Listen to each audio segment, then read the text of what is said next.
Hello students, good morning, welcome to your civics class. So in our previous class we have completed till Junagadh, Manipur, Hyderabad and the states of Jammu and Kashmir, and today we are going to continue this. The rulers of all the 562 states which were India's neighbors with the exception of Junagadh, Hyderabad, Jammu and Kashmir access to the Indian Union before August 15, 1947. सो जितने भी हमारे India के जो neighbouring countries थी accept Junagadh, Hyderabad, Jammu and Kashmir, इन्होंने जो Indian union था उसके लिए एक्सेप्ट कर लिया गया था साथ में आने के, इंडिया के लिए साथ में आने के on 15th 1947.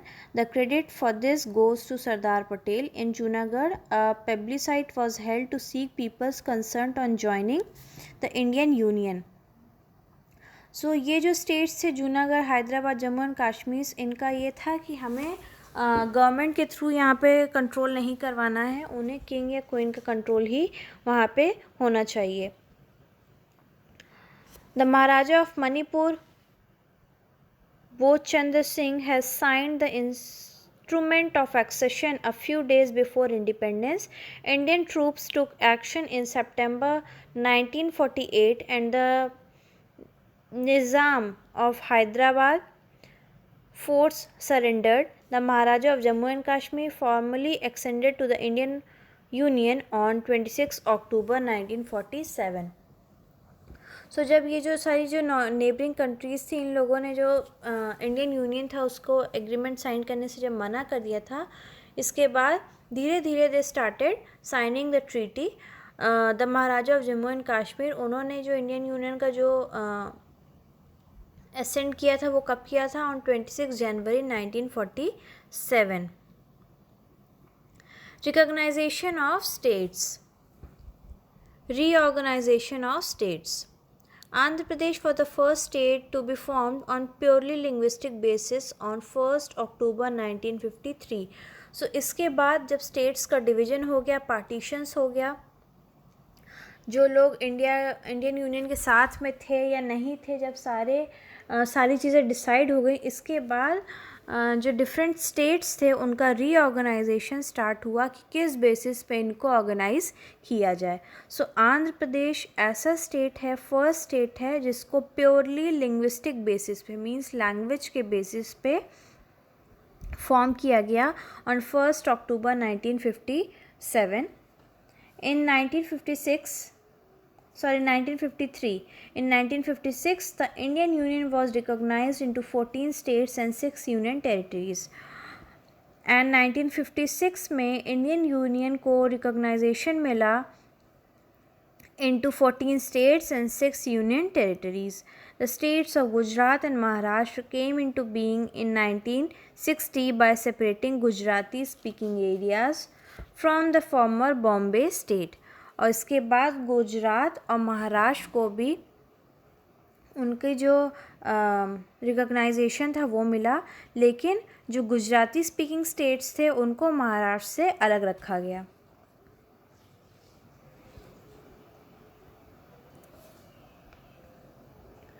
In 1966 there came into being the state of Haryana. 1966 में एक स्टेट हरियाणा फॉर्म हुआ. In 1972 the state of Manipur, Meghalaya and Tripura were carved out of the large state of Assam. और 1972 में मणिपुर, मेघालय और त्रिपुरा ये छोटे छोटे स्टेट्स फॉर्म हुए. जो एक लार्ज स्टेट था आसाम, उससे ये छोटे छोटे स्टेट्स फॉर्म हुए on the linguistic basis. The states of Chhattisgarh, Uttaranchal now became Uttarakhand and Jharkhand were carved out of Madhya Pradesh.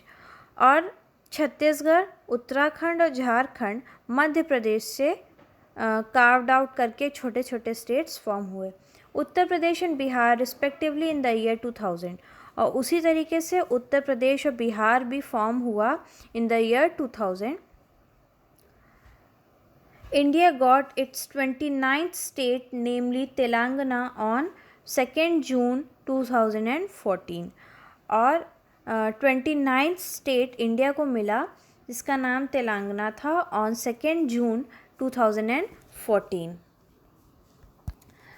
Now the question is why we have smaller linguistic states. Question है हमारा कि हमारे पास छोटे छोटे linguistic states क्यों हैं, ऐसे states क्यों हैं जो कि लैंग्वेज के बेसिस पे हैं, वो स्मॉल ही क्यों हैं, वो लार्ज स्टेट क्यों नहीं बन पाए। In a democracy the administration must be carried in people's own language. इसलिए क्योंकि डेमोक्रेसी में जो एडमिनिस्ट्रेशन होता है वो बेसिकली पीपल के लैंग्वेज पे ही डिपेंड करता है। Regional literature and language blossomed, और जो रीजनल लिटरेचर होता है या जो लैंग्वेज होती है वही ज़्यादा अच्छे से प्रॉस्परस होती है, उसी की अच्छे से ग्रोथ हो पाती है। Ethnic identity, language and regionalism are grounds on which people claim to have separate states. और सेपरेट स्टेट होने के लिए पीपल के पास ग्राउंड होने चाहिए, कौन कौन से? Identity, language and regionalism. इन सारे बेसिस पे कोई भी पर्सन किसी डिफरेंट स्टेट की डिमांड कर सकता है, और a group of person aspiration of the ordinary people apart that what we need to ensure is the economic viability of the new states. So now we have completed the chapter and you have to do जितने भी question and answers है उसको आपको सारे ही करने हैं, क्योंकि board point of view से ये सारे इंपॉर्टेंट है आपके लिए। Some are selective questions, short answer type question में question number 1, what was the two nation theory advanced by the Muslim League? How did Mahatma Gandhi and other national leaders counteract this theory? Question number 3, how did state of Junagadh and Manipur access to India? And in long answer type question, question number 2, describe the main problems faced in the process of partition of India. इन सब के answers chapter में discuss किए गए हैं. You can find out these questions answers and do it in your copy, and in our next class we will start the new chapter.